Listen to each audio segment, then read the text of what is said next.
สากบุรีอันมาหอดไปขี่ไปกับเต้นติดตักโอ้ยต้องเอินวันนอกเลย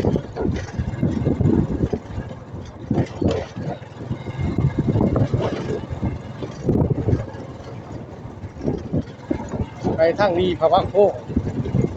ทางลัดพระวัดทางแนวนี้ยังบุรีไปทางโพก็บุรีเพราะว่ามันแพง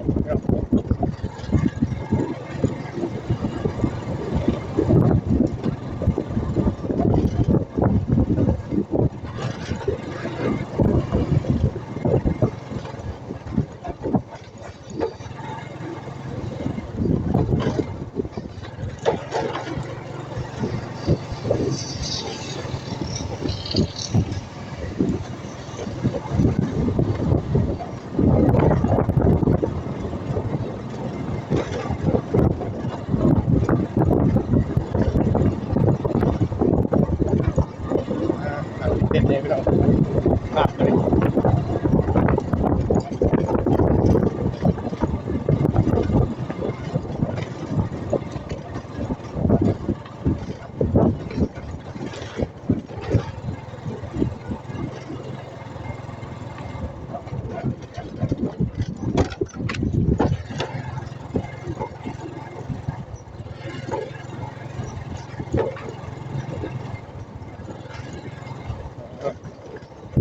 ชุมชน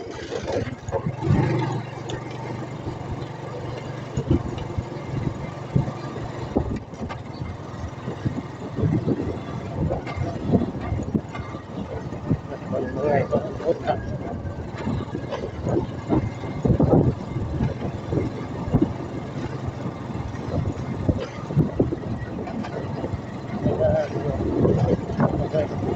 สองฝั่งทางเป็นหน้าแซง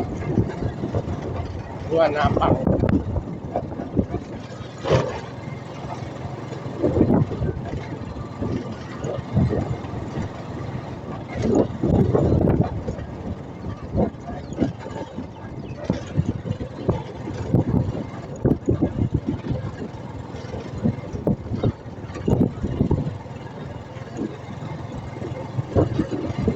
ขับรถมานอกเลย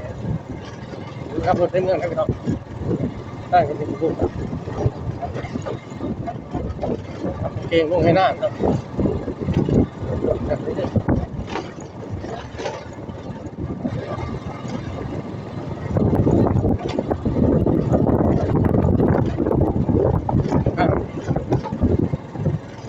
มาจากแต่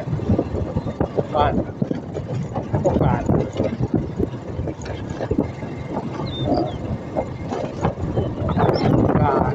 มันพวกหอยเห็ดพวกดูน้ำตาลแล้วไปหอดตอนแก่นั่งอิสเลียแม่น้ำเส้นไปด้วย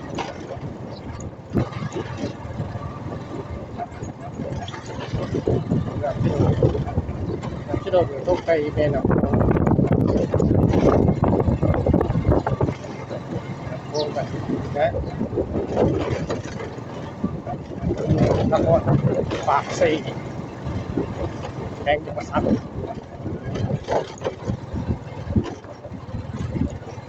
ไปกับที่ท่องเที่ยวไล่ไปเลยท่องเที่ยวไล่ตอนพักผิงก่อนดีไล่จะมาซัดเป็นไปถึงคนละปากซอง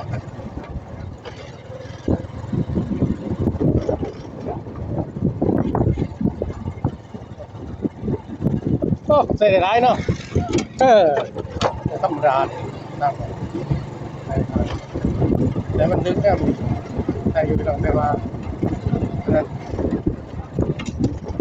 เรื่องน้ำมันลดข้างแล้วเพราะว่ามันขนาด2 หลอดก็จังว่า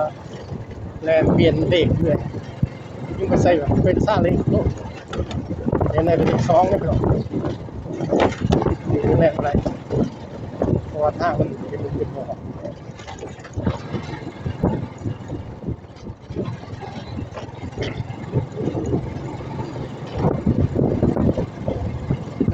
ตามมันเนาะย่ามแหละเป็นยังไงว่าแม่การไปว่าแต่ผลยิ่งลำบากกว่านี้พี่น้องเพราะว่ามันเป็นอะไรที่บริษัทแพทย์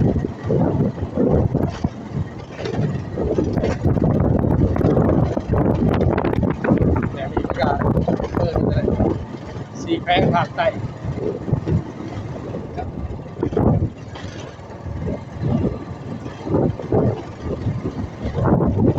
ชนบทพี่น้องเลยทำอาชีพในบ้านกันที่ทำหน้าเห็ดสวนมันบางคนก็มีสวนกาแฟครับเห็ดนะไป38 หาคลองพี่น้องคนก็ซื้อไว้มันขึ้นมาสวนจากตะพอตะเมเราสมัยก่อนเห็นหน้าฝั่งเห็นหน้าเดียวดูดีร้ายหน้าพี่น้องตั้งหน้าปีเห็นหน้าบางตอบวกก็สวนมันไม่จะใส่กับบอลพี่น้องเลยไม่ได้สนชีวิตต้องสู้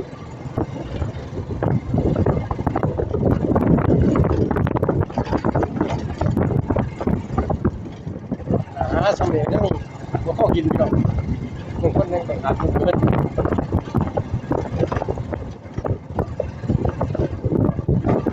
ยุคสมัยยิ่งมากก็ยิ่งลำบากเลย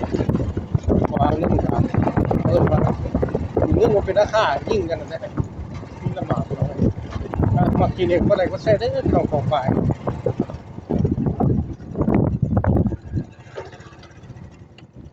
ก็มาสบายดี